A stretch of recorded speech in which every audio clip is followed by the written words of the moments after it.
النهارده انا جاي اقول لك على طريقه تعرف بيها ايه هي انسب واحسن مهاره ليك لو انت محتار ومش عارف ايه اصلا الحاجه اللي انت عايز تعملها. والطريقه دي فعلا اللي نفعت معايا وعرفت بيها ان انا اعرف ايه الحاجه اللي انا اعرف اركز عليها عشان اعرف انمو نفسي سواء جنب شغلي او حتى ان انا اركز عليها بشكل كامل. والحاجه ديت هما طريقتين اللي استخدمتهم في الحاجه دي. اول حاجه اللي انا استخدمتها ان انا كنت بسال نفسي دايما، مش دايما الناس لما بتيجي تسال نفسها عن اي مهاره او اي حاجه ايه الحاجه اللي انا هاخدها من الموضوع، عندي فلوس كتير اعرف اشتغل من البيت اعرف اعمل كذا، لكن عمرهم ما بيفكروا في فكره ايه السلبي اللي هيجي من ورا الحاجه اللي انا هعملها دي.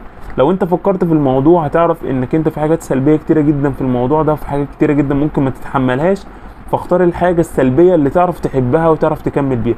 تاني حاجه، معظم جيلنا اللي زينا بالظبط كده مجربوش كفايه. انت واحد طلعت من الجامعه على شغل ما جربتش اي حاجه كفايه، فجرب حاجات كتير يا صاحبي ومع الوقت هتلاقي حاجه انت فعلا بتحبها. سلام.